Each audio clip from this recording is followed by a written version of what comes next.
I'm Carly. I've been working as an office clerk at my current company for almost 20 years. Over time, my bosses and colleagues have become like family. We all get along, and I truly believe it's a great place to work. However, as I approached the age of 50, often seen as the midlife mark, I began to wonder if this was the life I wanted for the rest of my days. These thoughts were vague. I didn't have clear goals or ambitions like, I want to do this, or I want to try that. Living with these unresolved feelings, I went about my regular routine. That was until a phone call from my mom back home changed everything. One evening after work and during shopping, my phone buzzed. It was Mom. Carly. Well, your dad hurt his back.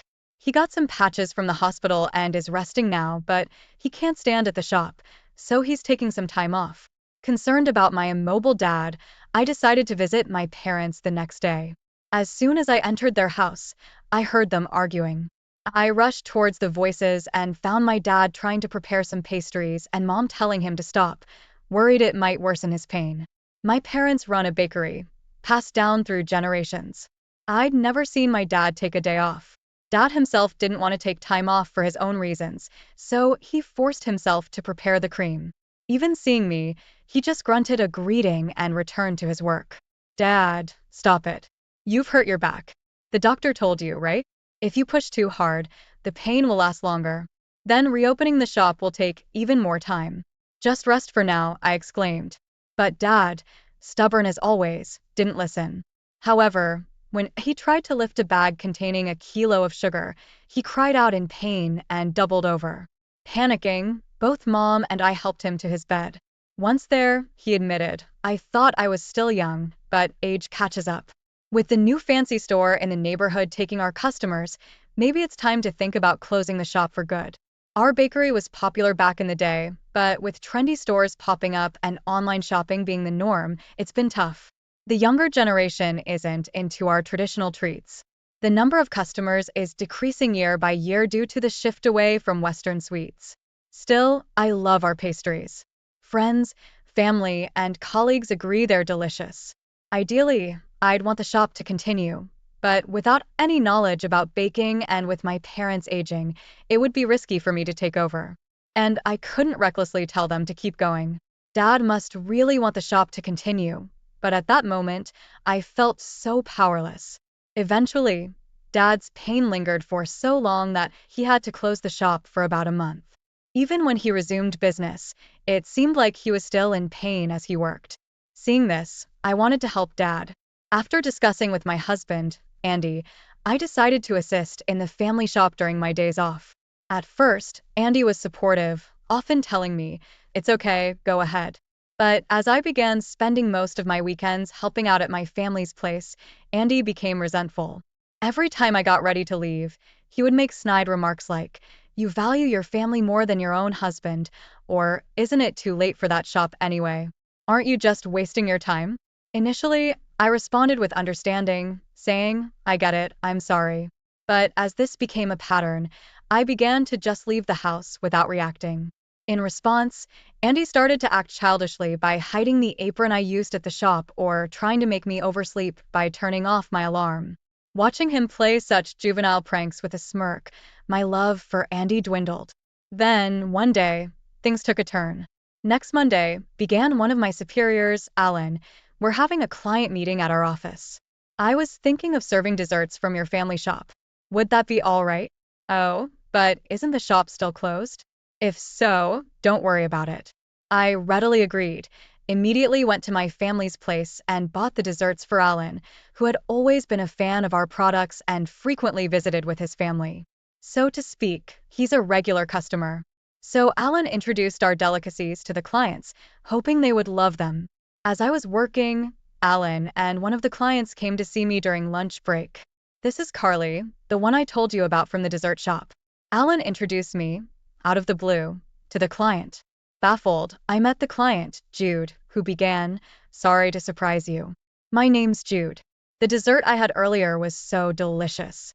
I had to know where it was from. When I found out it was from your family shop, I felt the need to thank you in person. I heard it's a long-established dessert shop. Is that why the flavor is so profound? It was truly amazing.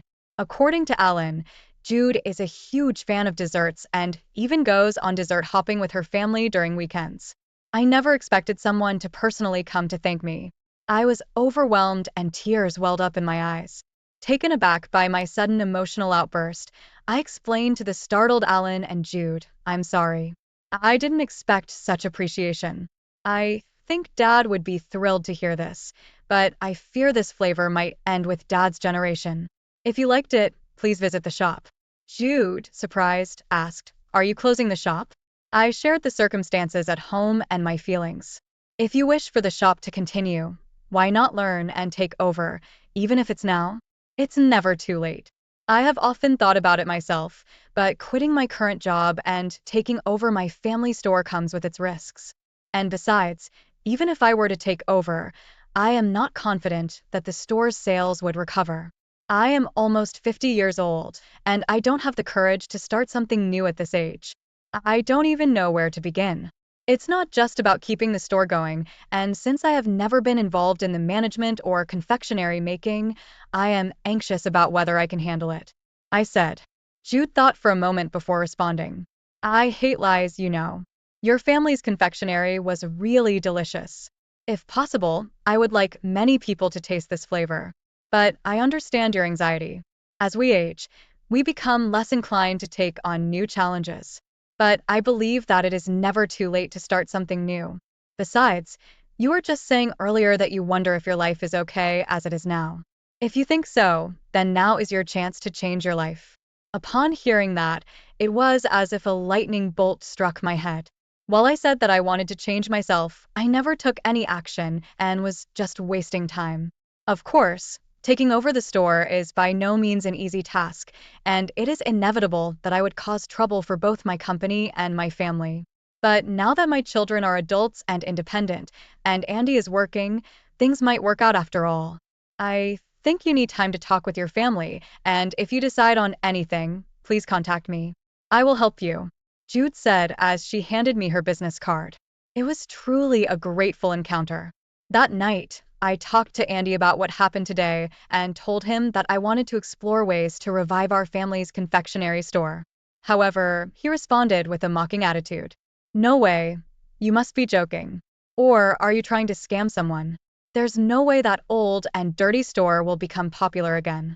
Besides, recently, you've been using helping out as an excuse to neglect household chores.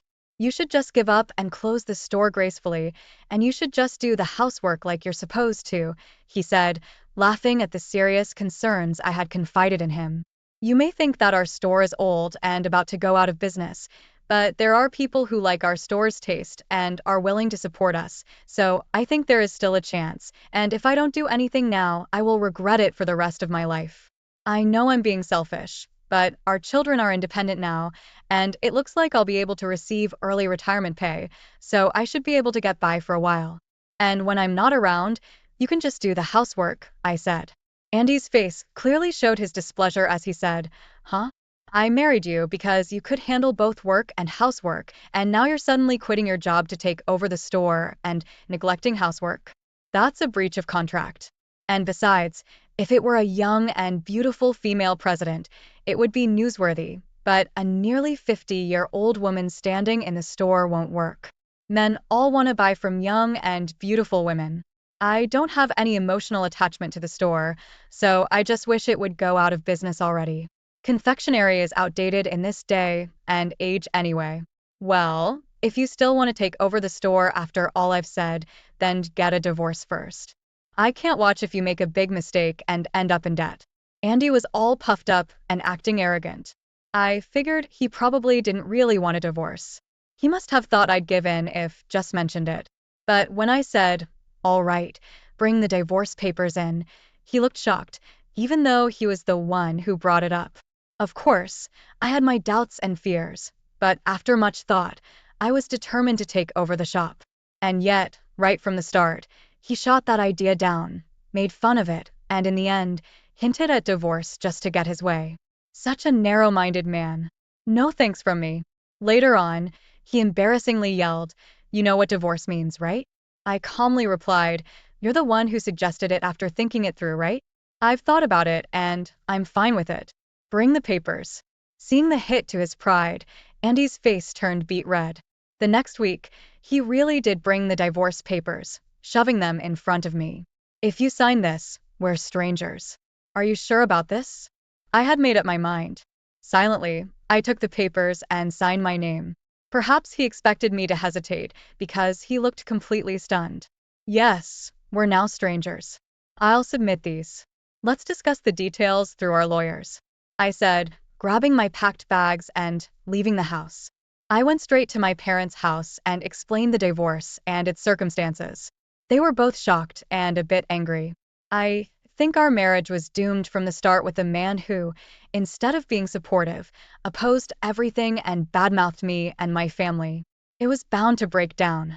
It might be late, but I still love the taste of our shop and want to continue it. I will study hard, so please let me join the business, I pleaded. Eventually, my parents agreed. Soon after, I filed the divorce papers. We divorced without any division of property or compensation. Until the end, Andy warned, you'll regret this.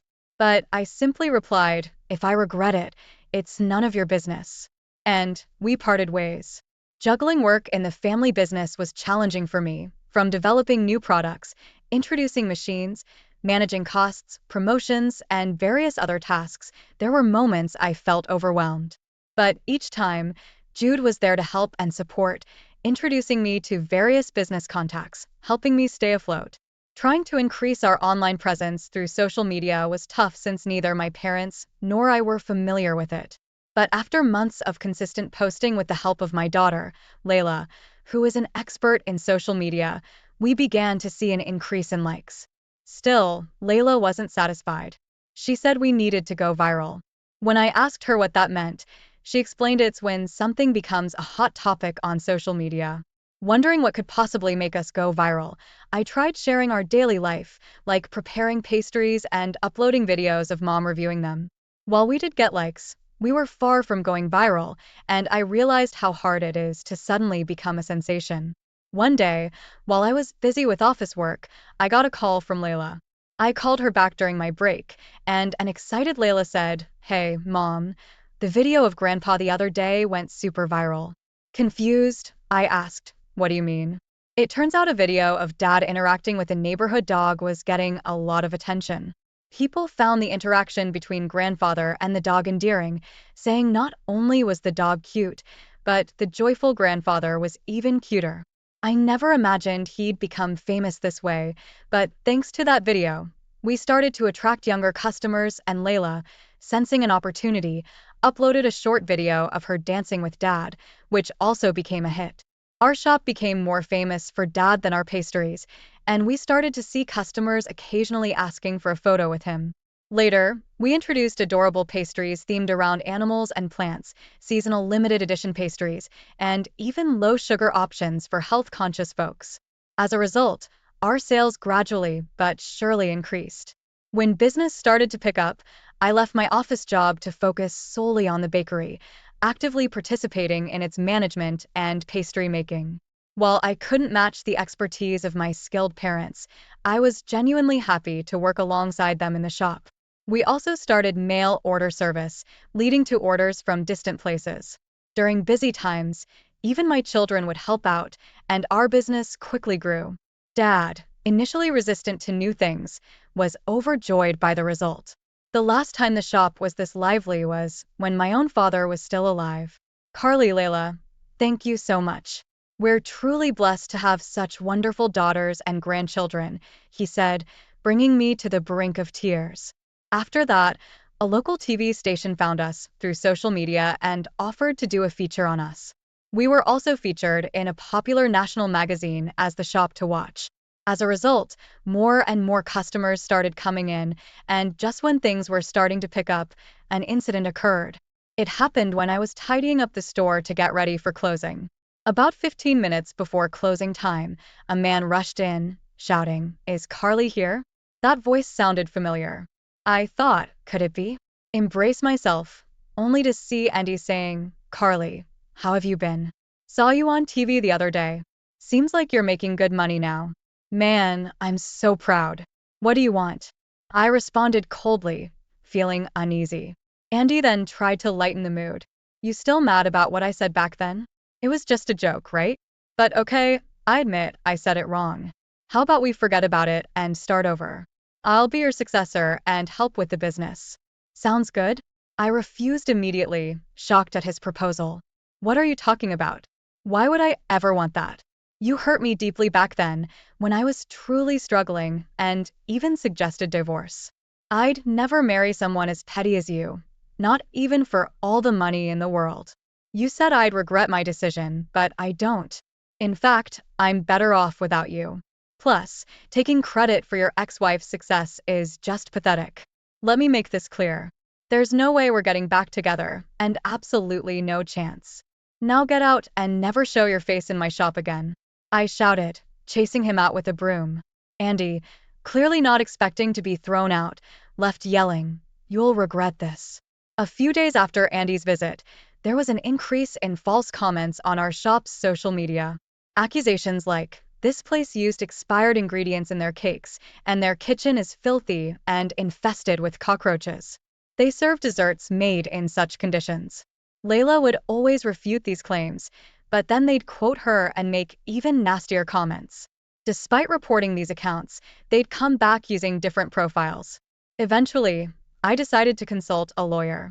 After some digging, we identified the culprit behind the false claims.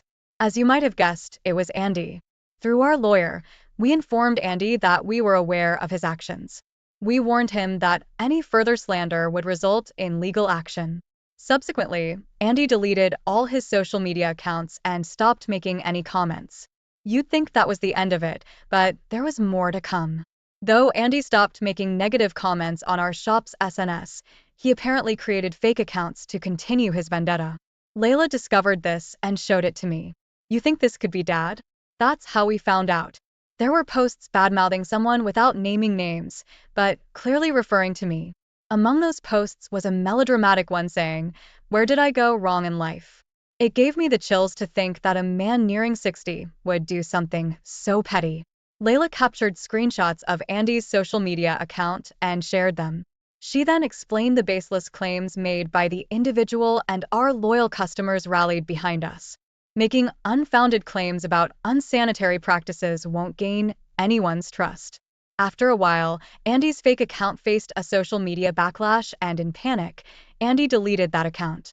However, someone managed to extract personal information from Andy's social media account, and astonishingly, the phone number of the company where Andy worked leaked out. The company then started receiving silent calls and prank calls making fun of Andy. Naturally, the company got wind of how this all started. While younger employees who use social media were buzzing about it, the senior executives angry about the company being identified were quite stern with Andy. Even if Andy wanted to switch jobs, it would be tough due to his age, and now he is treated like a pariah by his colleagues. You may wonder how I know all this. Well, a few days ago, Andy called me crying, shared the details, and in his usual self-centered manner asked me to help him save face. Honestly, I keep regretting why I ever fell in love and married such a man. Of course, I declined all of Andy's requests and blocked his number. Now, what design should I go with for the new product? I pondered, trying to put thoughts of Andy behind me. My name is Shauna. I live in a suburban house with my 4-year-old son, Jeremiah, and my husband, Darwin, who I've been married to for 6 years. We both share the housework and the childcare, and I work hard every day. I'm blessed with a gentle and well-behaved son and a supportive husband who understands my work life. Jeremiah was able to enter kindergarten safely, and he seems happy every day. Life is mostly smooth sailing, but there's one concern. There's a conspicuous person among the kindergarten parents who acts like the leader of the moms. I noticed her about a month after enrolling my son in kindergarten. It was when I went to pick up my son in the car. That kid's mom, don't you think she's kind of lame? Really? I know, right? I know. She seems so old ladyish. Don't you think she should pay more attention to her clothing? I was waiting near the gate for my son to come out, and these women happened to be nearby. At first, I thought I misheard, but they were gossiping about one of the parents. The central mom was speaking, and her entourage of moms were giggling. Really? It's clear life is over when you give up being a woman. Yeah, yeah, just like Jody says. The central mom's name seemed to be Jody. Since my husband and I took turns picking up, I didn't know about her existence until then. Ordinarily, I wouldn't want to get involved with people like these, but at that moment, I was too rash. Excuse me, but you really should stop talking like that. I spoke up just as I would have talking to a child. Suddenly, the air froze, and the central mom's face tightened, and her entourage turned pale. My son came running to me just as the central mom's trembling lips were about to retort, Mommy, today was fun again. Glancing at her son, who jumped over, the woman left. At the time, I only thought this might be a bit awkward. But the incident happened just the next day.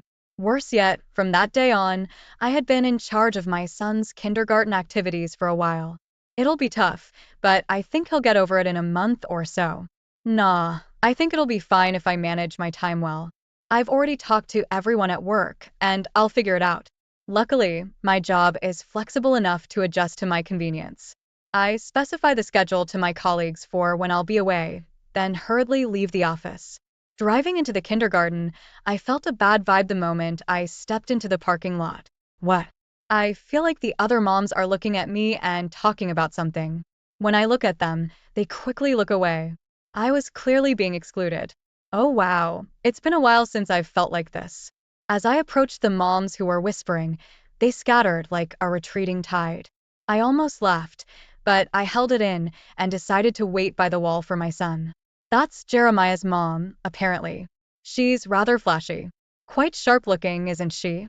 In hushed tones, their voices reach me from a distance. It's hard not to notice them, even though I'm not sure if they're talking about me or not. What? She's just dressed up all flashy, that's all. The voice was so loud, I inadvertently looked sideways, only to meet eyes with Jody, who was heavily made up. I thought, who are you to talk? But I didn't say it out loud. She flashed a smirking smile as I kept looking. Oh dear, I'm sorry, did you hear that? Her followers chuckled at that remark. The other moms, watching from afar, became a bit noisy at the unusual atmosphere. I was unsure how to respond, but thinking that backing down would have repercussions later, I boldly stared back at Jody. No, I'm sorry, I couldn't hear you at all because your voice was so soft. Could you say that again, please? Just as I thought, when I glared back strongly, Jody's face twitched. People who lord over a group and bully those beneath them are surprisingly weak when confronted. But at that moment, she was unexpectedly shrewd. Oh, this is bad. What should I do? Isn't it scary? I wonder if I made her mad. She momentarily backed off, then launched a strategy to paint me as the aggressor. Her followers seemed to catch on, turning their backs on me and whispering. Just as I was about to retort again, Jody's child came running. Come on, let's go. There's someone scary here. When Jody gave the order, her followers started getting into the car. As I watched them, feeling frustrated, one of Jody's followers tripped and spilled the contents of her bag. Oh! With the clatter, various small items scattered within a 6-foot radius. But none of Jody's group offered to help, and they all got into the car. With no other choice, I rushed over to help. I bent down to pick up the small items and park diary, etc. Are you okay? Oh, I'm sorry. Hey, hurry up and get in. Jody hurried her from the open passenger window. Then, sensing her mother's impatience, the girl next to her started to cry. Oh, I'm sorry, don't cry. Hey, is that notebook that flew over their ears too? Yes, it is, I'm sorry. I went to pick up the notebook that had flown the farthest and brushed off the gravel. Then, Jody, who'd been anxiously tapping on the car, let out a big sigh. Oh, that's enough. Don't talk to me ever again. What? The window whined as it closed. The girl knelt down on the ground in shock, and the car drove off, leaving a cloud of dust. Here, is this everything? Wait, what? As I was puzzled by the girl sobbing, my son conveniently returned. I asked my son to play with her daughter, so that I could chat with her for a bit. Need a tissue? Absolutely. Thank you. From afar, I handed her a tissue as I watched the children play tag in the park square. Somehow, we got into introductions, and I found out her daughter was in the same class as Jeremiah. I was reminded of my own lack of sociability. I also found out her name was Letitia for the first time then. I'm hopeless. I've always just gone with the flow. No, that's fine. More importantly, I had noticed something interesting among the items that had spilled from her bag earlier, a limited edition cosmetic known to those in the know. Do you like cosmetics? When I asked, Letitia's face lit up. Looking closer, I saw that she was indeed wearing makeup. Her technique was a drastic contrast to Jodi's. Yes. Oh, sorry, I bought this because it was recommended on an app I've been using. Saying this, Letitia showed me her mobile phone. The logo displayed was very familiar. It was an app released by my company. I was hesitant to tell her when she said, but I heard this is an app from Mr. McLaren's company. I like it because it has good taste, but I might have to delete it now. What? McLaren is Jodi's last name, but there's no one with the last name McLaren among our employees. Do you like cosmetics too, Jeremiah's mom? Just call me Shauna. Yeah, I absolutely love them. Although I had many questions about Jodi, I ended up chatting with Letitia for quite some time, and the children were left to their own devices. Before I knew it, 30 minutes had passed, and I ended up giving her a ride in my car. It was the first time I'd had someone I could call a mom friend, and it was so enjoyable to talk naturally. I must have been smiling unconsciously after I got home because my husband laughed at me. Seems like you had fun. Oh, that's true. I made a new parent friend today. I told my husband about the events of the day. He was all smiles while hearing about Letitia, but his expression clouded a bit when the conversation shifted to Jodi. He seemed to know about her too and shared various rumors. Things like she's forced jobs related to school events on mothers who hated them, or harsh words have made her feared by everyone. Apparently, she had once ostracized a mother, isolating her child in school, which eventually led the mother and child to transfer schools. I think you'll be fine since you're strong, but you might want to limit your interactions with her. I heard there's a rumor that she's had children excluded before. Really? Okay, thank you. I was curious about my husband's words, but I wasn't giving it much thought at the moment. After all, I won't be dealing with her my whole life, and she's not a business associate either. However, the situation had turned into something that I couldn't simply dismiss. A while after becoming good friends with Letitia's family, Jodi for some reason started talking to me. We hadn't even made eye contact since that day. I heard about you. What could she be talking about, coming all the way to the parking lot to talk to me? As I wondered what she had heard about me, Jodi smiled smugly. You're the president of some company, aren't you? No wonder you drive such a flashy car. Huh, I wondered who had given her that information. By saying some company, she might not know exactly what kind of company I'm running. When I got out of the car, I was quickly surrounded by Jodi and her entourage. With her arms folded, Jodi gestured to me. What do you want? You? I'll let you into my group. Let's be friends from now on. I never said I wanted to join her group. Though I thought that, I remembered my husband's words at that moment. If I was the only one being ostracized, I could endure it, but if something harmful happened to Jeremiah, I would never forgive myself. Maybe I should just endure it here and go along with the conversation. Thinking that, I casually responded, Oh, thank you. I'm glad. I didn't put any emotion into it, but Jodi seemed quite pleased with my words. She promised to have lunch with me tomorrow and left in a good mood, leading her entourage. What was that all about? The thought of having lunch with them already made me feel dejected. At that moment, I suddenly felt someone's gaze. Turning around, I saw Letitia spying on me from afar. Since that day, she had been ostracized from the group. Letitia, what are you doing hiding over there? I'm sorry, Shauna. I. According to her, Jodi had suddenly called her last night and thoroughly questioned her about me. She had accidentally let slip that I was a company president. I'm sorry. Maybe she's planning to take advantage of you. Apparently, Jodi has a habit of making the weakest member of the group pay for all the lunches and parties. And until now, that person had been Letitia. What's that about?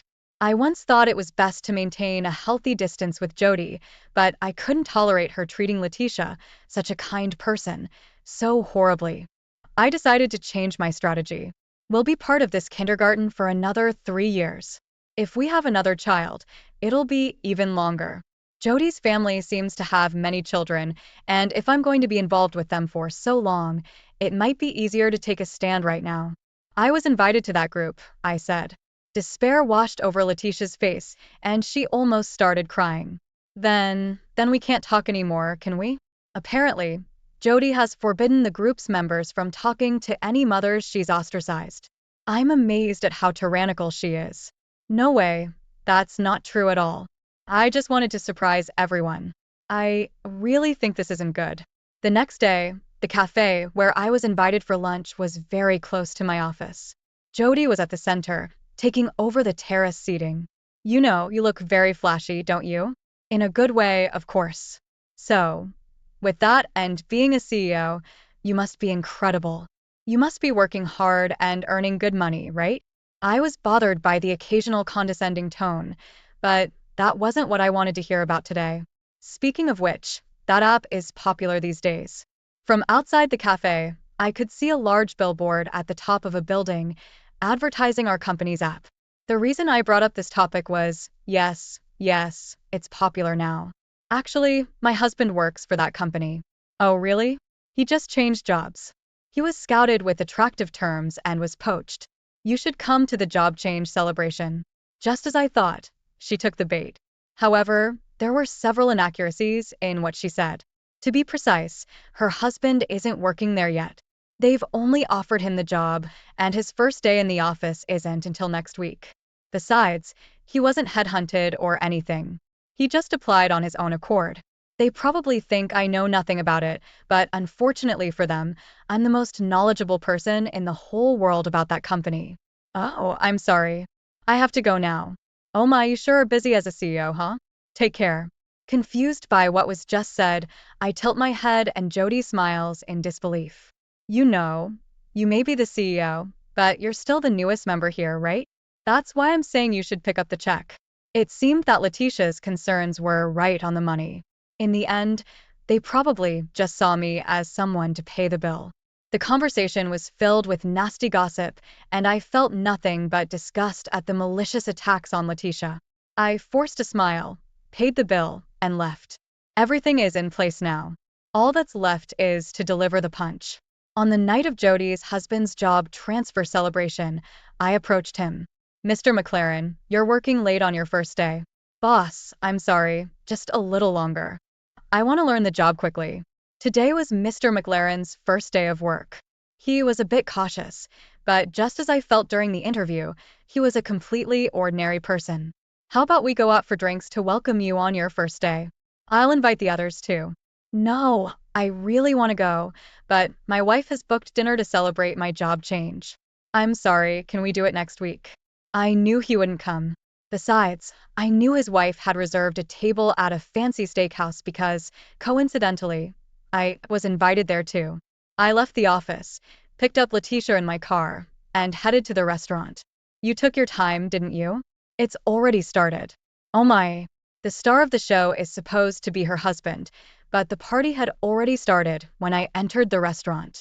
Jody's eyes turn to Letitia, and she makes an obviously disgusted face. What a sourpuss. You weren't supposed to be invited, were you? Well. Oh. I just ran into her and invited her. I'm sorry, could you please order a drink?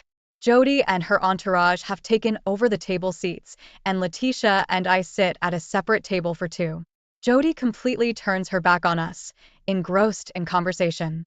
Would I have been sitting in the corner all alone if I hadn't brought Letitia? Well, it doesn't matter. Oh, right. After talking to Letitia for about 30 minutes, Jody looks back as if she just remembered. A spiteful smile, clearly looking down on us. Here, you'll handle the bill, boss. Her entourage chuckles. I laugh too.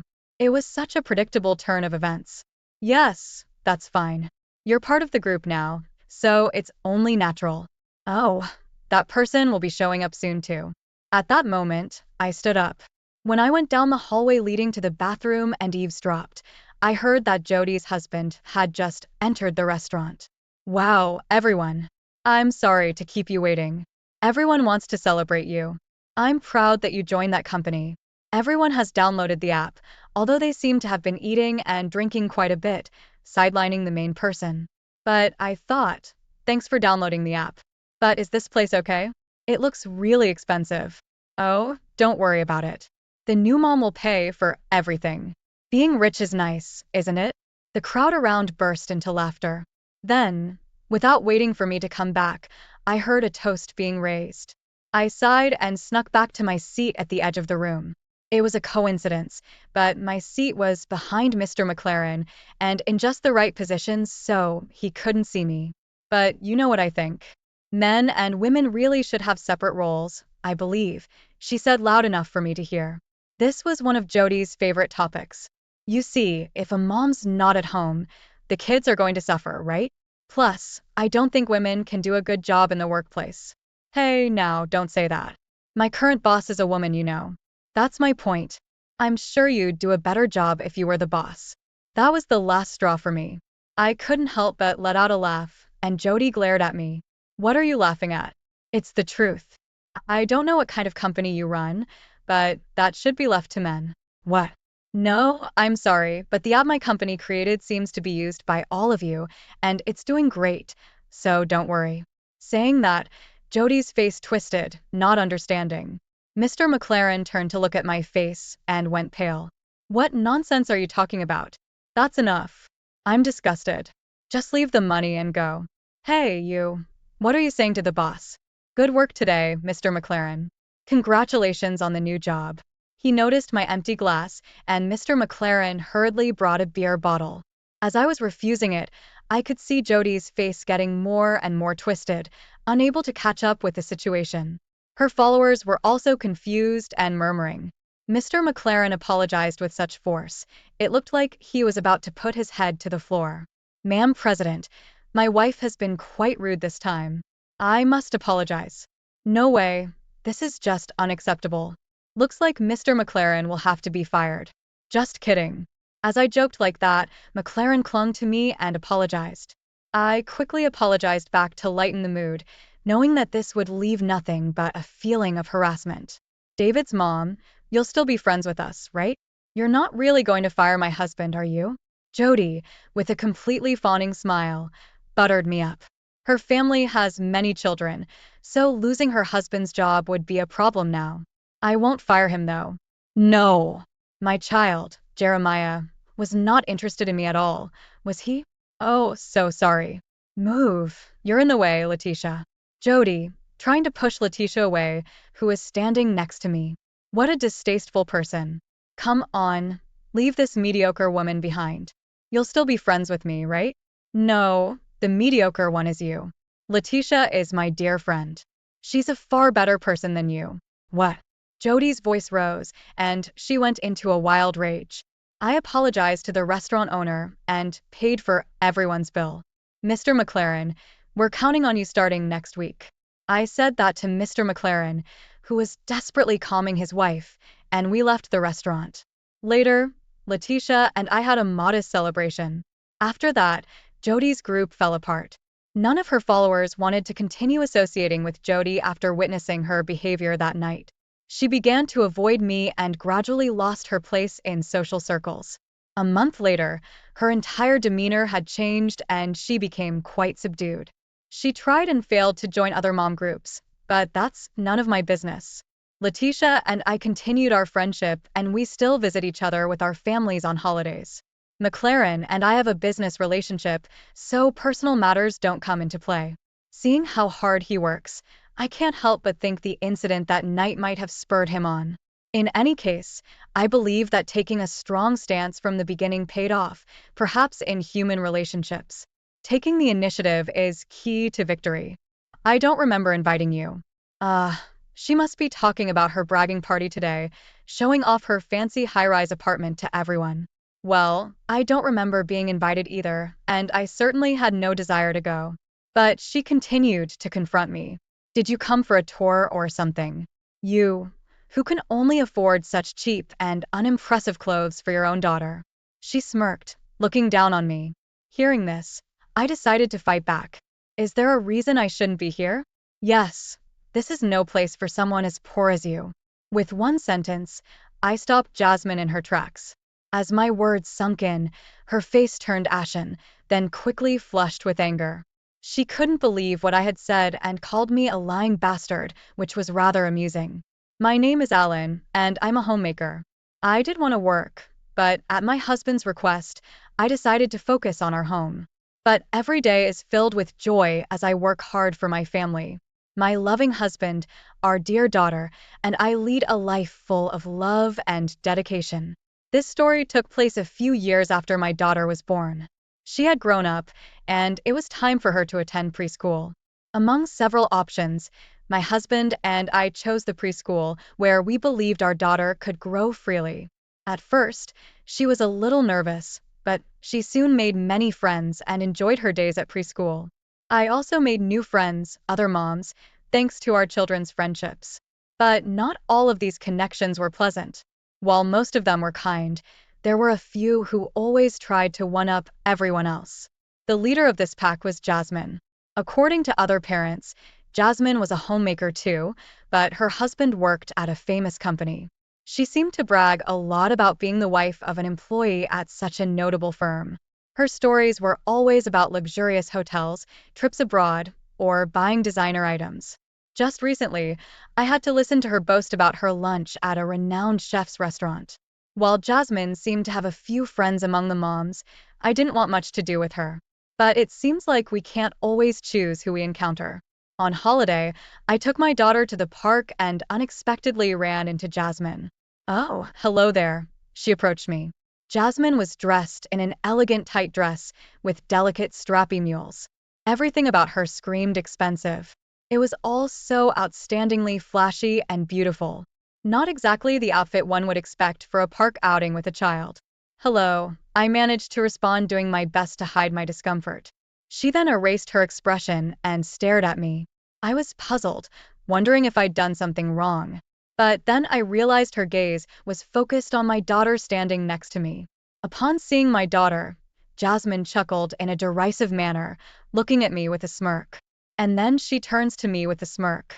"Hey, where do you buy your daughter's clothes?" I wonder why she's asking. Her next line answers my question quickly. "Those clothes look quite cheap. Don't you feel bad for your daughter?" Indeed, my daughter was wearing a simple t-shirt and skinny jeans that you could find anywhere. But it's not ragged, and I never really paid it any mind.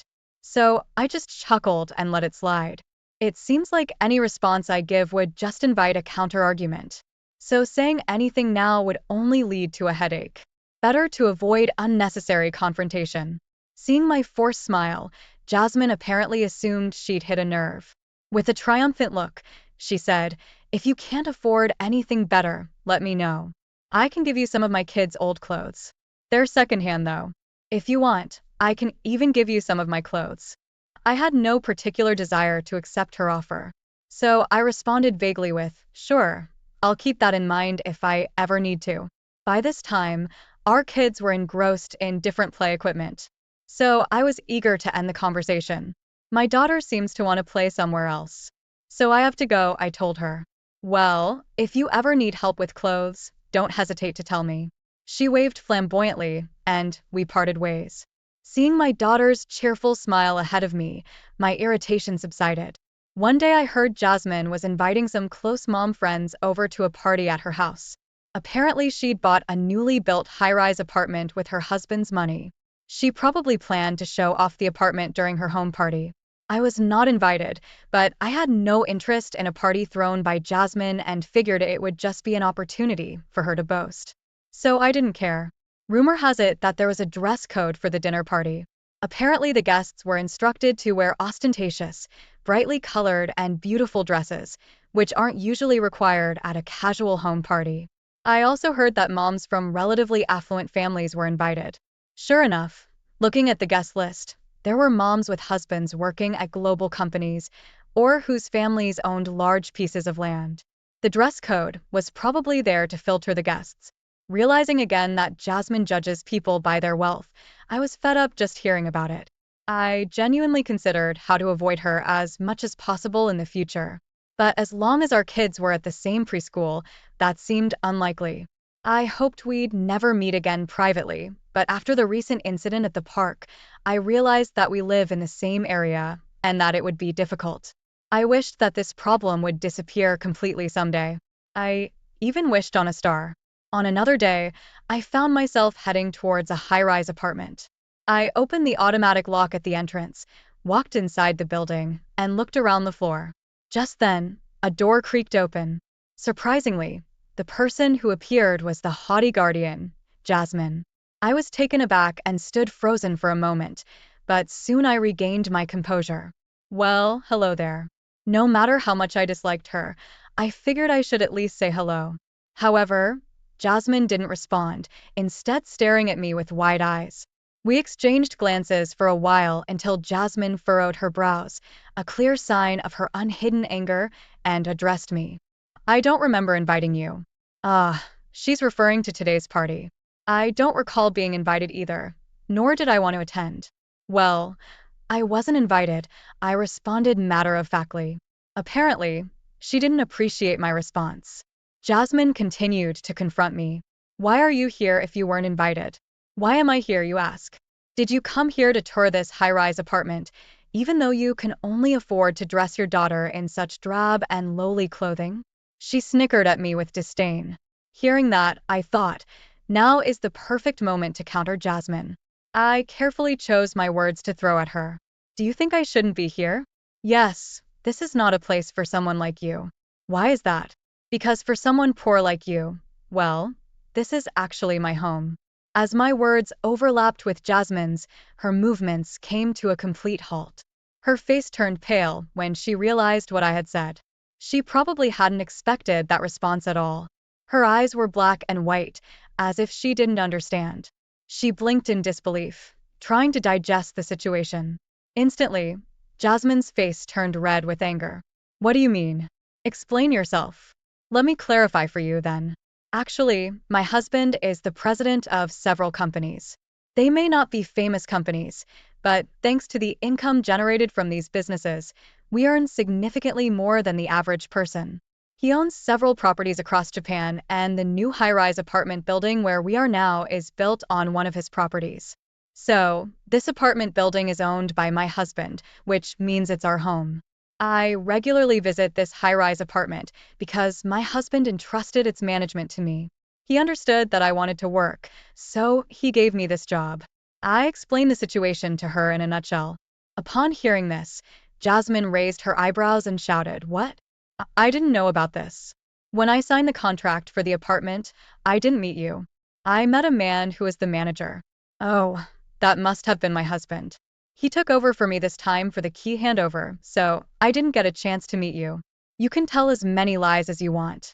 With that parting shot, she went back into her home. To my surprise, Jasmine returned to the entrance. She seemed to have gathered an assortment of things from her home. Children's toys, stuffed animals, stationery, clothes, all jumbled up in her arms. You're the one dressing your kid in such pitiful clothes. Stop lying. With that, Jasmine started throwing the items she was holding at me. There's no way you earn more than me. Jasmine's sudden outburst caught me by surprise, but her rage seemed to be running unchecked. Before I had a chance to react, the object she'd thrown whizzed past me. The sound of it hitting the floor echoed hollowly, a reminder of her uncontrolled anger. I decided then that it was high time to set the record straight about the park incident as well. About my daughter's clothes that day. What? Do you remember the day we were at the park? What does that have to do with anything? My daughter loves playing in the sand. I figured she'd get dirty anyway, so I dressed her in clothes that could handle a little grime. That's a lie. It's the truth. Here, look. I pulled out my phone and showed her a photo from my album. Jasmine froze as she looked at the picture. In it, our family of three was all smiles, with my daughter wearing a recognizable children's brand outfit in the center. Jasmine's eyes widened even further in surprise as she took it in. You only dressed her nicely that one time, didn't you? She screeched, clinging to her last shred of denial. That's not true. Here, look at all these, I countered, showing her multiple photos. Sure enough, my daughter was seen wearing nice clothes in beautiful settings and more casual wear where it was likely she'd get dirty. At the sight of this, Jasmine clenched her fists and trembled seemingly out of retorts. What? What? I replied, having not heard her clearly. This seemed to further upset Jasmine. What? Are you trying to say that being wealthy makes you superior? She yelled, pushing me hard on the shoulders. That was apparently the last straw. The other mothers who'd been keeping a watchful eye on the situation came outside and tried to calm Jasmine down. Jasmine kept shouting, she lied to me.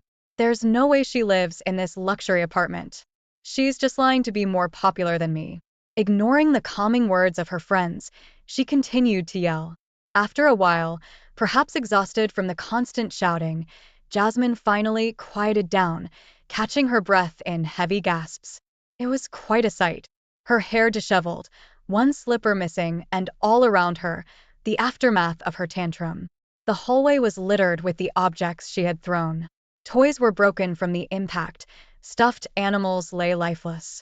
She must have been grabbing anything she could get her hands on, meaning the inside of the house must be a mess too. From the inside of the house, I could see our children peeking out, worried. Are you satisfied now? I asked, flashing my best faux smile at Jasmine, who seemed unable to retort. Her face twisted amusingly at the sight. I hope you enjoy the luxury apartment brag party, I said, gliding past her, and please do clean up the mess that you made. From behind me, I heard her shout, liar. It was just bravado, but it did give me a chuckle. As a result of this incident, Jasmine found herself distanced from the other close-knit mothers she knew.